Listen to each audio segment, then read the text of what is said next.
Today we're taking a look at a truly immortal game. This might just be the greatest that Hikaru Nakamura has ever played. It's his crown jewel and a sacrificial masterpiece featuring not one, not six, as some have claimed, but 4 certified sacrifices of the Queen. So if you're looking for beauty and brilliance, or a game position to tattoo somewhere on your body, then you've come to the right place because this one has it all. Everything you want, everything you need, everything inside of you that you... Never mind. Let's take a look at some moves. This one was played all the way back in 2010, and does it seem crazy to anyone that that was 15 years ago? Good lord. It's supposed to be like 1998 forever, as far as I'm concerned. But anyway, Hikaru is up against a true legend of the game, the great Boris Gelfand, who peaked out at number 3 in the world with a FIDE rating of 2777 only 3 years after this game was played. This is a classical time control. Boris has the white pieces, and he opens this breathtaking battle with d4. Hikaru responds knight to f6, and after the very well-known sequence of moves c4, g6, knight to c3, bishop to g7, and e4, we have on the board the beloved and long-renowned King's Indian defense. This is perhaps the most popular of the so-called hyper-modern openings which rose to prominence in the early 20th century, and it's still a great choice today for anyone who wishes to create chaos and complexity on the board. Although it is one of those openings that the engine is not super impressed with, apparently seeing no compelling justification for allowing white all of this early uncontested central dominance. Hikaru's putting his trust in 100 years of human analysis, however, as he continues right down the main line with d6, supporting either e5 or c5 in the near future.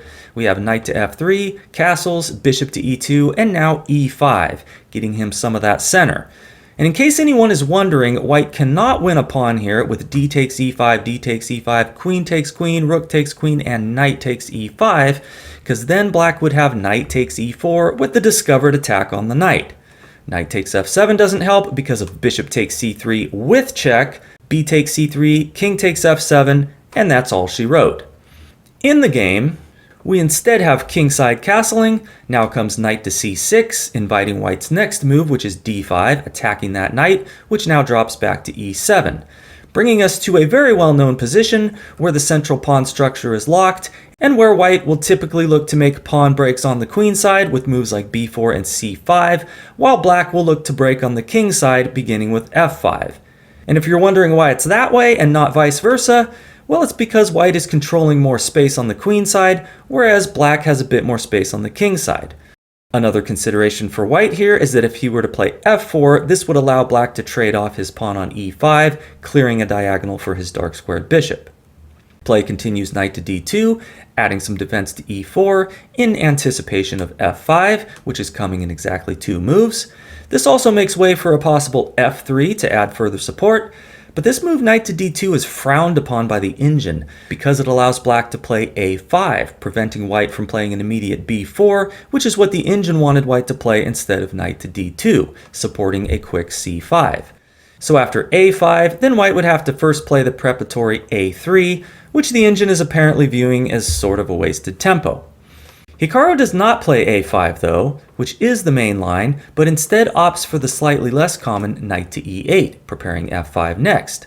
Boris now plays b4, regaining his supposed opening advantage, which according to the engine is worth about a half a pawn. Now whether there is any lasting substance to this evaluation, it's hard to say. This could be one of those cases where traditional human wisdom is actually more accurate than the opinion of Stockfish, since this variation does have a pretty good track record for black at the highest level.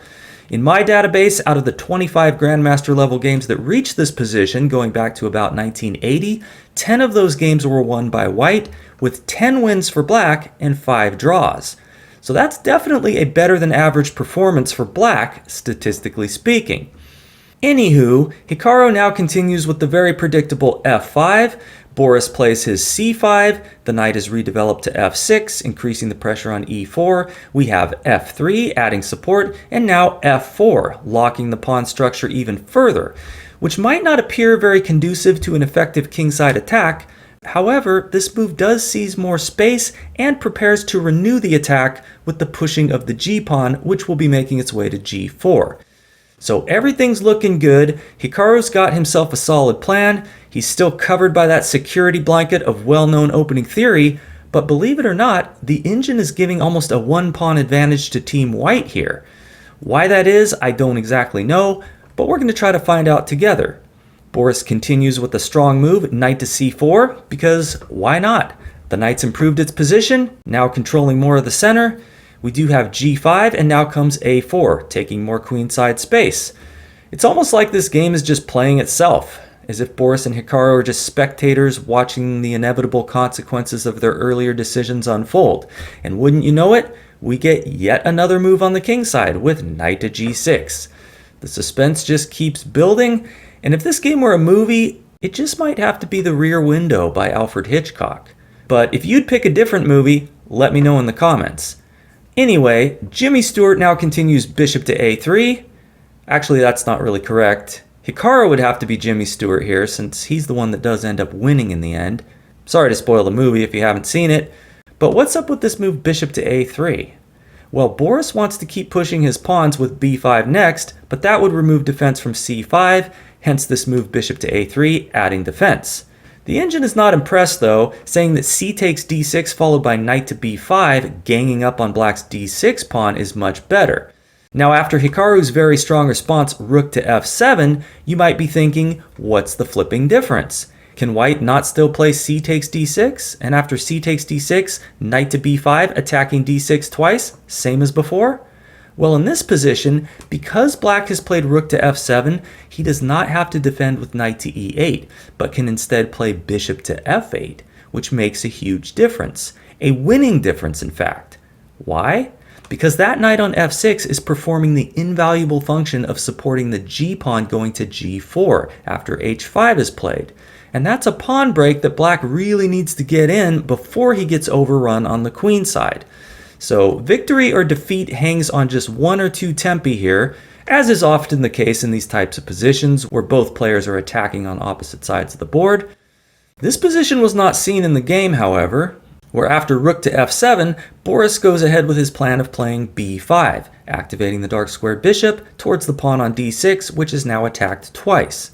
Hikaru responds with his best move, d takes c5, since after bishop takes c5, white's queenside attack has been kinda deflated.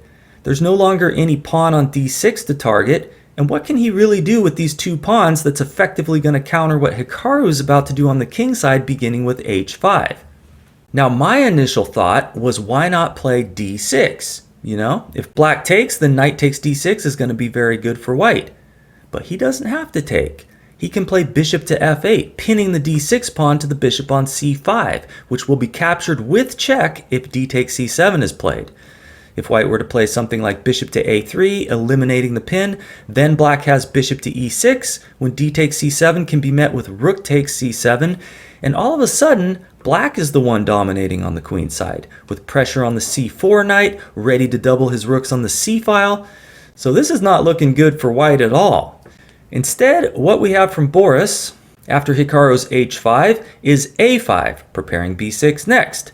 Hikaru keeps pushing on the king side with g4, here comes b6, and what do you think Hikaru does next? What's the best way for black to continue his kingside assault? Would you suspect me of being a filthy liar if I told you that it was g3, allowing Boris to completely close the pawn structure with a move that he does not play, h3? Only to realize that while I do occasionally lie in some of my videos in order to generate more comments, this is not one of those occasions, due to the fact that black now has a winning sacrifice at his disposal with bishop takes h3. Since after g takes h3 and queen to c8 attacking h3, white can only prevent the devastating queen takes h3 with king to g2, which runs into knight to h4 check, king to g1, and queen takes h3 when white is totally finished and can only prevent mate in 1 by sacrificing his rook with rook to f2. And by the way, I was only kidding. I don't really lie in my videos. I had someone mention in the comments that it would be a pretty good way to increase engagement, and I thought that was pretty clever, but I don't think I'm quite ready to go there yet. At least not without some kind of disclaimer at the beginning of the video, unless it was April Fool's Day. But getting back to the game, where after g3 from Hikaru, Boris, being a chess elitist, does not play the blunderous h3, but instead goes for king to h1. which is a crafty defense, since it enables white to meet knight to d7, a move that Hikaru does not play, attacking the bishop, with b takes c7, counterattacking the black queen. Now, if the king were still on g1, then black could play queen to h4 with the winning position, threatening checkmate on h2, forcing white to play h3, after which knight takes c5 wins the bishop and the game. But with the king on h1, white can defend with bishop to g1, giving black the losing position. If g takes h2, then white is all good to play bishop takes h2 or bishop to f2, and it's pretty much game over. Black's attack has fizzled out, while white's got these two connected passers, as well as a generally more favorable piece configuration. How's that for analysis? Hikaru, in the game, does not play the losing knight to d7, but rather bishop to f8, challenging the bishop on c5, thus answering the threat of b takes a7, which would have won white a pawn. Boris responds d6, which does now threaten d takes c7, since in this position, bishop takes c5 would not come with check. So Hikaru captures on b6, and here we have a very strong move from Boris. You gotta hand it to him. So far he's defending like a freaking engine. What do you think is white's best move in this position? Feel free to pause the video and take a gander. The best move, now played by Boris, is not a takes b6, as this would allow rook takes rook, drawing the white queen away from the d-file, which means black could play c takes d6 next, when white could not respond knight takes d6, as he could if his queen were on d1. D takes c7 is of course not correct either, as this would just drop material to queen takes queen, followed by bishop takes c5. The best move is actually bishop to g1, just maintaining all of this pawn tension over here. Now, if black takes on d6, then here there's no knight takes d6, but there is knight takes b6, attacking the rook, which is quite nice and in fact winning. If black instead plays b takes a5, then we have d takes c7, and after queen takes c7, there's knight to b5, hitting the queen, with one of those steeds dropping into d6 next. This is also winning for white, according to the almighty Stockfish. What's played in the game, after bishop to g1, is knight to h4. A move which, depending on what caliber of player you are, will either look not particularly concerning, somewhat dangerous, or extremely dangerous. Obviously, we want to be looking for potential sacrifices here, so if it were black to move, what do you think his most crushing move would be? Well, if white were to play something pointless, like queen to c1 for example, then black could deliver a devastating tactical blow with bishop to h3, threatening checkmate in 1 with bishop takes g2. And there is no good defense. If pawn takes bishop, then g2 is checkmate, so you either gotta sack a piece with something like rook to f2, or you can play h takes g3, allowing bishop takes g2 check, king to h2, and queen to d7, threatening to come into h3, with the engine giving mate in another 7 moves. So Boris, after this move knight to h4, realizing the danger he's in, plays a good defensive move, rook to e1, clearing the way for bishop to f1 to defend g2 in response to bishop to h3. So Hikaru doesn't play bishop to h3. He sacrifices a different piece. Care to guess what it is? The move is knight takes g2, which is quite brilliant, but not winning. White still has the draw here if he makes the obvious recapture, king takes g2, which Boris does not. Now, what exactly he didn't like about this, I don't know. I can only tell you what the engine thinks, which is that after black's best response, rook to g7 getting lined up with the king, white can hold the draw with either d takes c7 or knight takes e5, both of which are designed to keep black's queen out of d7 and therefore out of h3, supported by the bishop, which would spell utter disaster for team white. So best for black here is g takes h2 check, king takes h2, and then he can sacrifice further with knight to g4 check, f takes g4, and queen to h4 check, which apparently yields a draw, and which I have no desire to try to verify. I'm going to go ahead and take Stockfish at its word as we get back to the game, where after knight takes g2, Boris, giving in to his apparent paranoia, declines the sacrifice and plays d takes c7, attacking the black queen, ready to meet that queen to d7 with queen takes queen. So there will be no queen coming into h3, but in this position, black has something equally devastating. It's an absolutely gorgeous move, now played by Hikaru, This is Puzzle Rush material if I've ever seen it, and a move that I think most of you will probably be able to spot. Go ahead and have a look. Black's solitary winning move is knight takes e1, threatening g2 checkmate. So there is no time to be capturing the black queen. But there is queen takes e1, after which Hikaru could just recapture on c7 with the winning position, having won the exchange along with his extra pawns. But he has something much more spectacular up his sleeve. With, you want to try and guess? The move is g2 check. White's decision is easy. King takes g2 is the only legal move, and now here comes rook to g7 check. Once again, the white king must move. King to f2 would run into big trouble, starting with queen to d4 check. King to f1 would fail the bishop to h3 check. So by process of elimination, Boris goes with king to h1. After which, black surely must deal with the attack on his queen, right? Well, queen takes c7 would again lead to a pretty straightforward win. But Hikaru now sees that he can offer his queen a second time with another brilliancy, which of course I invite you to try to find. And actually, I'll just tell you now, Hikaru's next 3 moves are all double exclam worthy, so feel free to pause the video anytime you want to try to test yourself. But the move here is bishop to h3, once again threatening checkmate, this time with bishop to g2. Boris plays bishop to f1, adding necessary defense, but now comes queen to d3, the third sacrifice of Her Royal Majesty, which, if accepted with bishop takes d3, would of course allow bishop to g2 checkmate. Now this also prevents bishop takes h3 from being played, as that would fail to queen takes f3 check with mate coming on the next move. So we have knight takes e5, grabbing a pawn with another attack on the queen, but now we have a really beautiful move. I don't know why this one impressed me so much. It's fairly simple, but this one just really does it for me.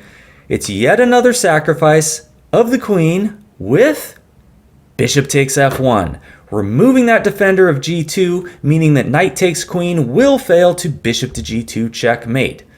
So Boris captures the bishop on f1 with his queen, but after queen takes c3, he's hopelessly down in material. What's tried is rook to c1, dropping the knight on e5, but this does allow the c-pawn to promote, defended by the rook, forcing Hikaru to part with his rook with rook takes c8. But after rook takes c8 and queen to e6, we do have resignation from Boris Gelfand, seeing that he's still a piece down with nothing to show for it. So what did you think? Was that not the most beautiful thing you've seen today? Let me know in the comments how this one made you feel. Feel free to go into detail, and just feel free in general. Don't forget to consider subscribing to the channel, and hit that like button if there's anything even remotely related to the content of this video that you like, and I will see you next time.